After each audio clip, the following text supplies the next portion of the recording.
Akhirnya saudara dan keluarga saya datang ke Surabaya bersama orang tua, dan mereka itu mencaci maki, mengatakan saya itu murtad dan tidak masuk surga. Saya katakan kebenaran, biar kebenaran yang muncul, kita tidak tahu. Mereka semakin marah. Adik-adik saya yang perempuan menangis, "Pak Pendeta kok masuk Islam?" Saya katakan, saya mengikuti panggilan. Saya mengikuti panggilan, bukan keinginan saya, tapi keinginan Allah. Tapi mereka diam.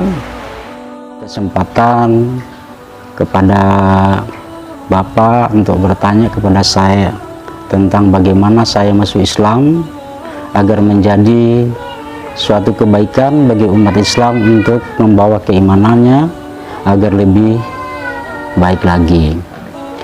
Jadi saya masuk Islam itu, saya dulu adalah seorang Nasrani, seorang Kristiani. Saya masuk Islam bukan segampang seperti apa yang dipikirkan oleh seorang Muslim. Saya masuk Islam dahulu sangat sulit untuk masuk Islam. Banyak tantangan, halangan, padahal saya termasuk hidup di tengah-tengah Muslim. Jadi pada saat saya mengambil satu keputusan untuk masuk Islam, banyak yang tidak bisa menerima secara baik-baik. Bahkan mereka selalu mengingatkan saya agar saya tetap berpikir lebih panjang lagi untuk masuk Islam. Jadi ceritanya saya masuk Islam seperti ini.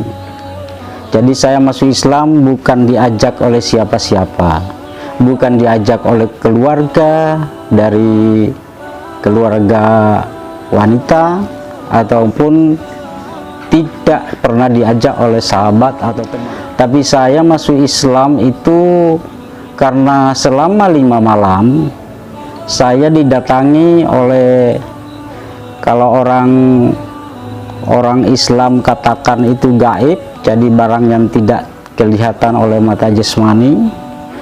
Jadi ada yang mengatakan itu adalah malaikat. Jadi selama 5 malam mereka datang kepada saya dan mengajak saya untuk masuk Islam. Jadi saya masuk Islam bukan dari manusia, tapi dari sesuatu yang tidak kelihatan dengan mata jasmani. Dan saya yakin itu adalah para malaikat-malaikat. Dan setelah saya dipertemukan dengan para malaikat-malaikat ini, 2 bulan, selama 2 bulan saya tidak bisa tidur.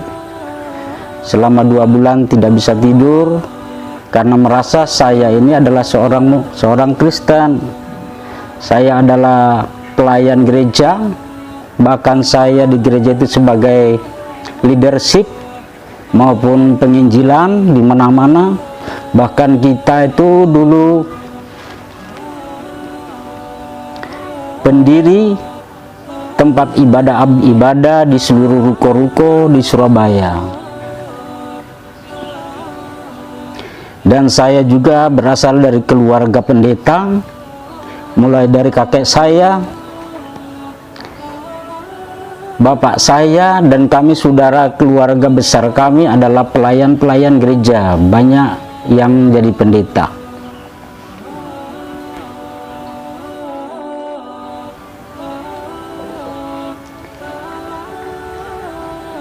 Itu mimpi 5 hari itu isinya apa, Dok?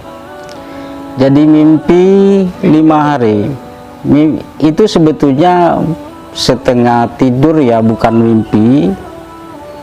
Jadi setiap kehadiran mereka jam 12 malam, mereka itu mengajak saya ke masjid.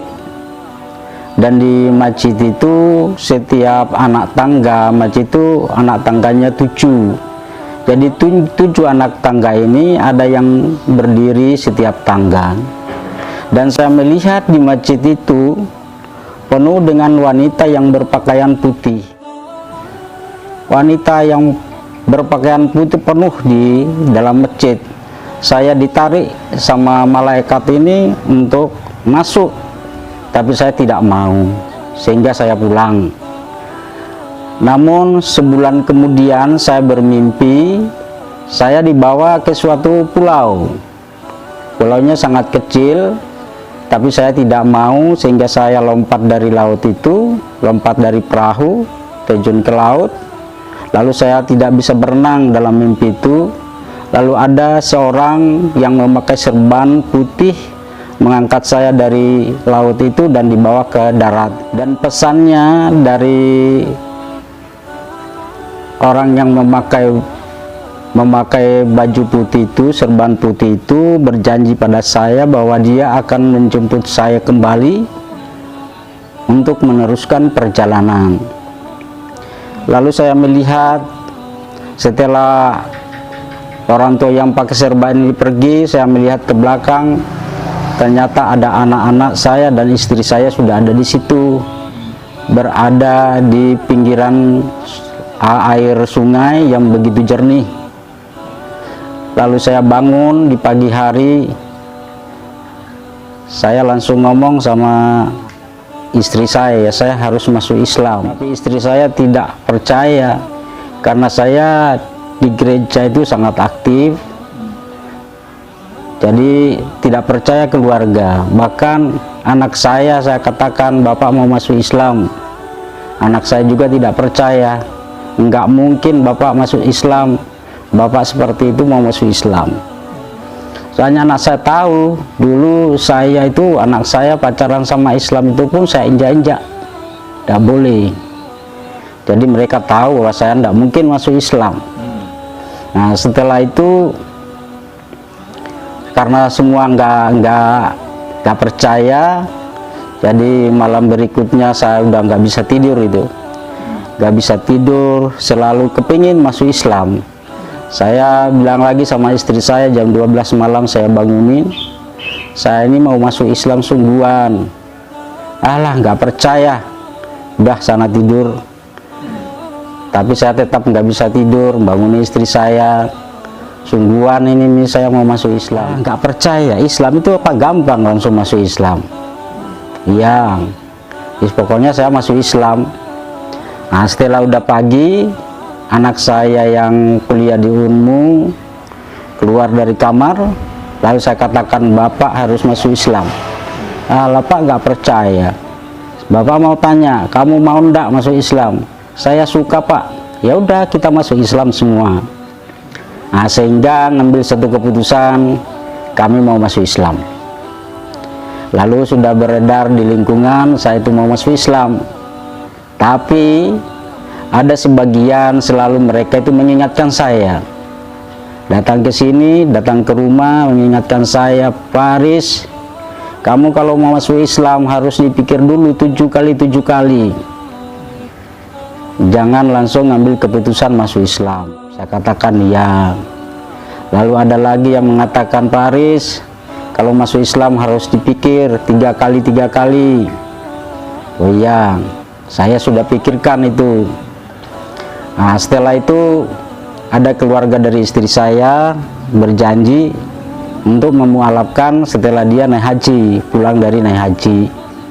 Nah setelah sudah pulang dari haji, sebetulnya menurut keluarganya mau dimualafkan di masjid alun-alun ya, masjid Jami alun-alun. Namun karena kiainya masih sibuk dengan haji, akhirnya ada dosen-dosen dari Unmu datang silaturahim kepada keluarga istri saya yang habis naik haji. Mereka cerita bahwa saya mau masuk Islam. Akhirnya mereka menginginkan agar saya dimualafkan di Unmu, di pengajian Al-Manar di Unmu sana. Karena masih ramai silaturahim naik haji itu agak berapa hari, ada lagi yang datang ke rumah. Pak Haris, saya ulangi lagi, kalau masuk Islam harus dipikir 7 kali 7 kali. Di situ saya memberontak.